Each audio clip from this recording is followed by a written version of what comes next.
어린이집 유치원 오래 다닐 거라고 생각해서 올인하면 나중에 진짜 후회합니다.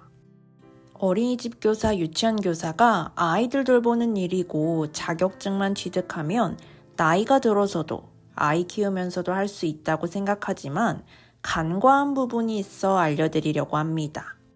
특히 10년, 20년 계속 근무할 생각이 있거나 교사가 적성에 맞는 분들도 오늘 영상 꼭 끝까지 보시길 바랍니다. 어린이집과 유치원은 결국 회사와 같습니다. 그래서 어린이집 유치원 다니는 것이 좋고 적성에 맞더라도 자신의 인생 목표로 올인해선 안 됩니다. 원에서 아이들과 즐겁게 놀이 및 수업하고 일 열심히 해서 공모전 상도 받고 학부모와 아이들과의 관계가 좋아도 어느 순간 원의 원화가 점점 감소하여 반이 줄어들거나 곧 다가오는 유보통합으로 원이 폐원하게 될 수 있기 때문입니다. 유보통합은 보육과 교육을 통합시키는 것이지만 결국 기관 수를 줄이는 것이고 거기에 교사 대 원화 비율이 동일하게 유지된다면 가장 먼저 줄이는 건 인건비이기 때문에 여러분은 언제든지 권고사직 당할 수 있습니다. 이처럼 원도 회사와 똑같고 매년 근로계약서 작성하듯 계약관계일 뿐이기에 여러분은 원이 여러분 스스로를 끝까지 지켜주지 않는다는 사실을 명심해야 합니다. 그리고 정말 아이러니한 게 아이들을 돌보는 일이 어린이집 교사, 유치원 교사인데 현장에서 정작 교사들은 자신의 가족과 함께하기 정말 어려운 환경입니다. 교사 한 명만 없어도 반 교실 운영에 큰 타격을 끼치기 때문입니다. 그리고 연차도 행사 및 교사들 스케줄을 고려해서 써야 하기 때문에 결혼식을 하거나 신혼여행을 가도 날짜를 고려해야 하고 육아 중이라면 자신의 아이가 아프거나 아이 행사를 참여하는 것이 더욱 어렵습니다. 임신한 교사들도 요즘은 원에 따라 육아휴직과 근로시간 단축 등도 사용할 수 있게 배려해주지만 원에서는 몸을 많이 움직여야 하기에 위험 부담도 따르고 같이 근무하는 동료 교사들에게 일의 할당량이 늘어나기 때문에 여러 부담감으로 퇴사를 권유하기도 합니다. 그래서 중간에 어쩔 수 없이 퇴사하거나 휴직을 쓰게 되고 주변 부모님 혹은 육아 도우미나 하원 도우미가 없으면 아이가 중고등학생이 되지 않는 이상 병행하기가 어려워 결국 그만두게 되는 수순을 밟게 됩니다. 현재 결혼이나 육아가 자신과는 무관하더라도 가장 중요한 건강은 어떤가요?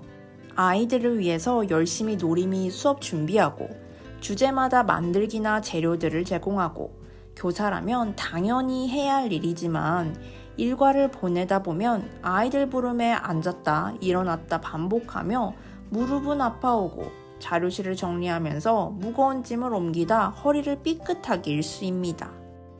거기에 감기 및 감염병에 취약한 아이들과 함께 단체 생활을 하다 보면 기본 기초 체력이 약한 교사, 무리한 원생활로 면역력이 약해진 교사들은 쉽게 아이들에게 옮아 자주 아프게 되고 이 또한 결국 번아웃과 함께 퇴사로 이어지게 됩니다. 건강한 교사들도 나이가 들면 당연히 체력이 줄어들면서 반응 속도는 점점 느려지고 거기에 교사들이 흔히 걸리는 디스크까지 있는 상황이라면 원에서는 교사에게 말로 병원은 가보라고 하지만 정작 교사가 반에서 제대로 움직이지 못하는 모습을 보이면 더 이상 반에 있는 아이들을 관리 및 유지할 수 없는 상황이라 판단하고 당연히 퇴사를 요구하게 됩니다. 그러면 교사에게 남은 건 수없이 들락거린 병원 진료 기록들만 있을 뿐 어린이집과 유치원에 올인하느라 평소 건강을 제대로 챙기지 않았다면 어느 순간 퇴사당하여 커리어까지 모두 잃게 될 수 있습니다. 그렇기에 원은 나의 인생 커리어에 있어 중간 지점이 되어야지 어린이집 교사, 유치원 교사가 인생의 목적, 목표가 되어선 안 됩니다. 반에 사건이 터지거나 학부모와의 신뢰가 깨져 한순간에 번아웃이 온 교사들도 있고 앞에서 말했듯이 아파서 퇴사로 이어지는 경우도 있고 결혼이나 육아로 인해 일을 병행할 수 없는 상황이 되거나 원화 감소 혹은 유보 통합 등의 외부 조건으로도 퇴사당할 수 있기 때문입니다.